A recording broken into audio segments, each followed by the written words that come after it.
décidé de partir. C'était probablement l'un des facteurs décisifs de mon départ. Effrayée et épuisée, elle conduisit jusqu'à un parking désert et reprit ses esprits. Je ne pouvais plus supporter tout ce stress. J'étais tellement paralysée de peur et je me souviens que mon cœur battait à 100 à l'heure. Je veux dire, j'étais totalement saisie de panique. Je commençais à transpirer. En dehors de ses recherches, Hélène Crystal a développé différentes théories concernant la venue des extraterrestres sur Terre.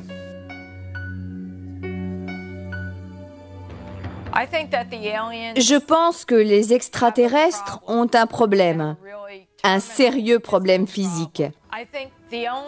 C'est pour cela qu'ils viennent en grand nombre sur la Terre. C'est peut-être une race en voie d'extinction et leur problème essentiel est la reproduction.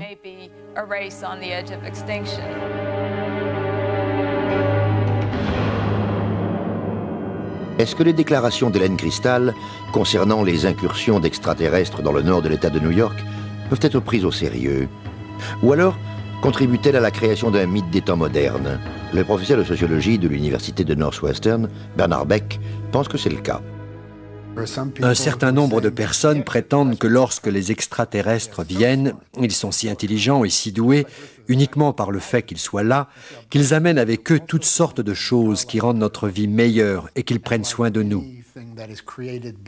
Comme n'importe quelle chose créée par des gens ordinaires dans la majorité des cultures, comme discuter dans un bar devant une bière, cette rencontre extraordinaire crée un sens de la culture, des perspectives, et finalement les choses se passent comme elles le devraient. Selon Philippe Imbrogno, chercheur spécialiste des ovnis, les espérances d'Hélène sont tellement fortes, conjuguées à la fascination qu'elle a pour la science-fiction, que sa crédibilité est sérieusement compromise. Je suis certain qu'Hélène Crystal est très sincère dans ce qu'elle entreprend. Je me pose des questions sur ses méthodes d'investigation et sur les conclusions qu'elle en a tirées. Lorsqu'elle prend en considération ces témoignages, elle dit que ça ne peut pas être autre chose que des extraterrestres. Oui, d'accord. Lorsque j'examine ces témoignages, c'est évident, il y a quelque chose qui se passe ici. Il y a trop de phénomènes inexpliqués, mais je pense que ces témoignages ne sont pas assez solides pour expliquer que les extraterrestres descendent de ces vaisseaux de l'espace. Beaucoup de visions d'extraterrestres se produisent dans la vallée d'Hudson, non loin de l'aéroport international Stewart, près de Pine Bush. M. Ken Noé, ancien contrôleur et directeur de l'aéroport, aujourd'hui à la retraite, a l'habitude d'entendre ce genre de révélations. Les gens peuvent voir des météores qui offrent des vues spectaculaires parfois. La plupart des visions dont j'ai entendu parler se déroulent le soir. De nombreux avions sont équipés de lumières aux configurations différentes. Et si les gens passent tout leur temps à regarder le ciel, ils peuvent apercevoir des choses insolites. Pour brouiller les pistes, durant l'été de l'année 1988, alors que des phénomènes étranges étaient censés se dérouler dans la région, un groupe de pilotes décida de faire une farce aux habitants de la vallée d'Hudson. Ils ont volé dans un étrange dispositif, comme dans un avion en forme de V qui ne faisait pas de bruit, et il paraissait très impressionnant. Ça paraissait tellement énorme que les gens ont tout de suite pensé à des extraterrestres, ce qui était probablement la première intention du pilote qui voulait se moquer d'eux. Cet événement a causé une grande frénésie pendant des années. Ken Noé et ses collègues se souviennent avoir été sceptiques face aux déclarations d'Hélène Crystal et la présentation de sa bande vidéo sur les ovnis. J'ai jeté un coup d'œil sur son travail, sur quelques photos qu'elle a prises, et je pense qu'elles sont sûrement douteuses. Cette bande vidéo a été tournée sur la piste de l'aéroport international. À mon avis, cela ressemble clairement à un avion. Je vois des lumières stroboscopiques et ce sont des lumières anti-collision et peut-être 2 phares d'atterrissage sur les extrémités des ailes de l'avion. Une fois de plus, je constate que c'est une image légèrement floue d'un avion. Je pense que vous pouvez voir clairement que c'est un grand avion à réaction. À cet endroit de la cassette, vous pouvez même entendre un bruit des moteurs. À mon avis, c'est un avion. Les images d'Hélène ne sont plus crédibles après avoir été examinées par des experts. Un autre problème se pose. Elle a toujours été seule lors de ses prises de vue. M. Hubert de Lézal, professeur de psychologie, dit que lorsque le médium a dit à Hélène qu'elle avait été guérie de sa maladie par des extraterrestres, cette révélation a dû lui créer des illusions d'optique. Je suis certain que les gens en parlaient.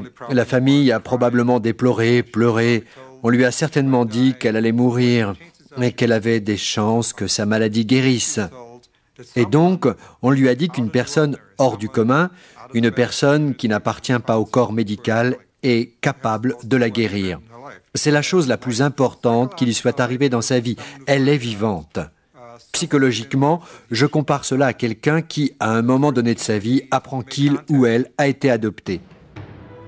L'isolement géographique dans le cas d'Helen Crystal, ou l'isolement social, comme dans celui de la famille Langford, dans le Kentucky, est un obstacle à leur certitude quant à la présence d'OVNI.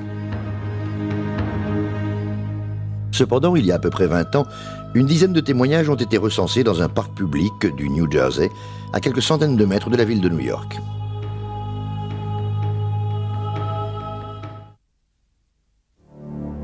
Plusieurs visions d'extraterrestres sont facilement justifiées.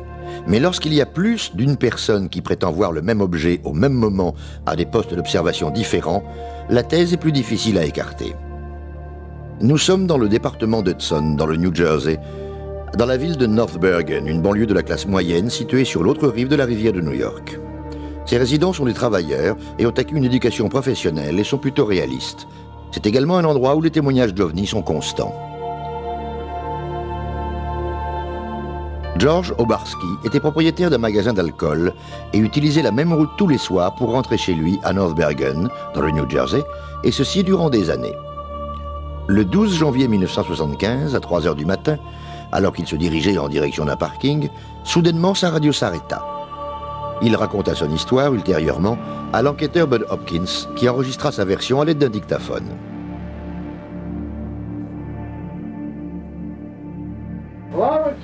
Je dirais que cette chose était à environ 10 mètres de moi, une chose énorme. Elle semblait mesurer à peu près 2 mètres. Elle ressemblait à un pancake, toute bouffie comme un pancake. Et cette chose s'est posée juste devant moi.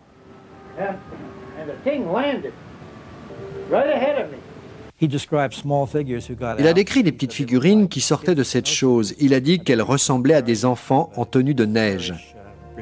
Elles avaient chacune des réceptacles de forme carrée et de longues cuillères, comme des pelles. Elles ont prélevé un peu de terre, l'ont mise dans leur réceptacle et sont retournées dans leur appareil très vite. Il disait qu'elles se déplaçaient à toute allure, comme des enfants qui se sauvent d'un incendie. Et la chose a disparu. Même après être rentré chez lui, George Obarski était encore tremblant, terrorisé par ce qu'il avait vécu. J'étais mort de peur, je transpirais, j'ai immédiatement fait un thé et j'ai allumé la radio. J'étais terrifié.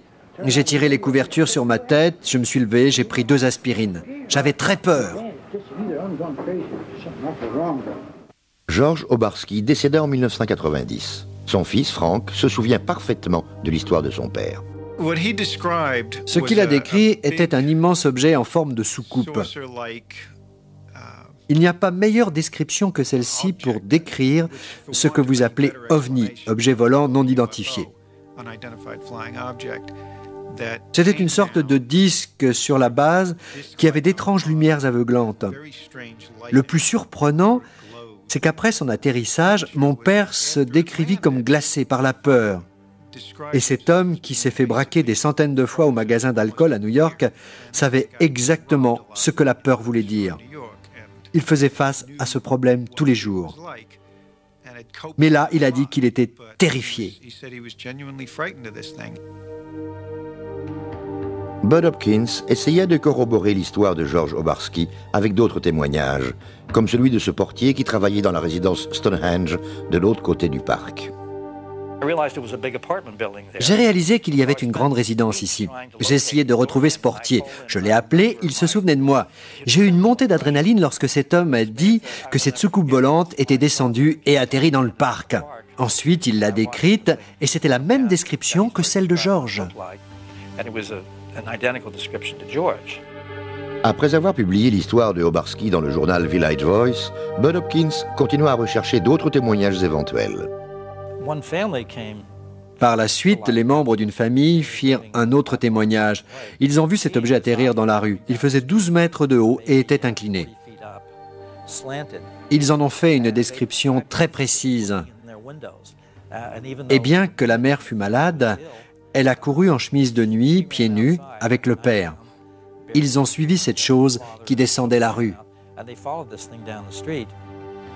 À North Bergen, un professeur, Madame Ann Karlovich, disait qu'elle était sceptique et qu'elle ne prêtait pas attention aux rumeurs que ses filles avaient entendues à propos de l'hypothétique incident du parc. En 1975, nous avions entendu cette histoire d'incident sur cette soucoupe volante dans le parc. Donc ma fille et ses copines s'y rendirent. Elles sont revenues en courant pour me dire qu'elles avaient vu des traces de brûlures en forme de cercle gravées dans la pelouse. Dans la résidence Stonehenge, il y a une grande façade vitrée et celle-ci a été cassée par un faisceau lumineux provenant de cette soucoupe volante. Les enfants étaient terrifiés.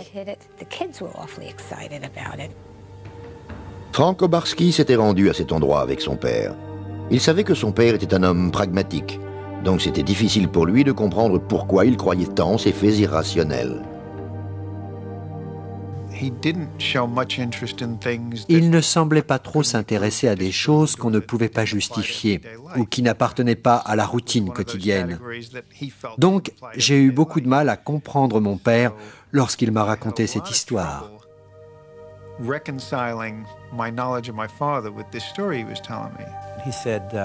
Il m'a dit, « Tu sais, j'ai vécu une longue et belle vie, la plus honnête et la plus honorable que j'ai pu vivre. Un homme ne vit pas ainsi 70 ans pour tout laisser tomber. » La région nord de Bergen avait été le théâtre d'autres événements et d'autres histoires d'extraterrestres semblables à celles rapportées par le témoignage de Obarski. Après les visions surréalistes qui ont rendu Obarski célèbre, les habitants de North Bergen, dans le New Jersey, ont déclaré avoir vu des dizaines d'extraterrestres à de nombreuses et différentes occasions. À l'aube du 6 juillet de l'année 1986, l'homme d'affaires Ron Lee et l'artiste Lynette Tanapi admiraient le lever du soleil de la terrasse de leur appartement, à la résidence Stonehenge. Je me disais, oh mon Dieu, quelle est cette chose dans le ciel? Je ne cessais de la fixer. J'ai vu quelque chose qui n'est pas identifiable. Ninetta et moi ne cessions de la regarder et ça ne bougeait pas, ça ne faisait pas de bruit. Et on la suivait des yeux en se demandant ce que cela pouvait être. Si cette chose faisait un bruit de moteur, j'aurais été moins méfiante. Mais cette chose immense était si silencieuse. C'était un objet d'une forme très impressionnante. C'était d'une forme ovale avec 3 paires d'yeux sur la base. Cet objet est resté immobile dans le ciel pendant 5 à 10 minutes. Et ensuite, d'un seul coup, il a volé en direction du sud à une vitesse incroyable. Il est parti d'une traite en accélérant jusqu'au moment où il ne fut plus visible. Juste après cet instant, nous avons entendu un vrombissement et nous avons vu un avion militaire à sa poursuite. Le jour suivant, de nombreux témoignages relatant cette apparition furent diffusés dans la presse. Ninetta ne faisait pourtant pas partie de ces gens qui passent leur temps à appeler les médias. Je n'avais pas envie de parler de ces choses étranges. Les gens risquaient de penser que j'étais bizarre. Je dénigrais tout car je ne voulais pas admettre l'origine de cette chose. Il n'y avait aucune raison rationnelle pour expliquer cela.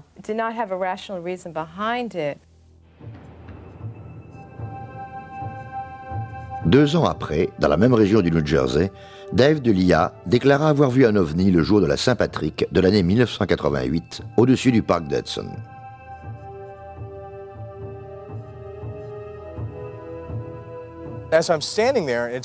J'étais là, debout, et cette chose s'approchait de plus en plus. Elle ne faisait pas de bruit. Les lumières qui formaient un triangle étaient blanches et vertes. DeLia retourna à sa voiture et suivit l'ovni sur plusieurs kilomètres, identifiant la forme de l'objet. L'ovni avait la forme d'un diamant, un peu comme ça. Vous voyez où se trouvent mes pouces? C'était la partie de l'ovni qui venait dans ma direction. En 1993, 5 ans après le témoignage de DeLia, une autre résidente de North Bergen, Ann Karlovich, qui avait été sceptique face aux visions de Obarski, déclara qu'elle aussi avait été témoin de la présence d'un ovni.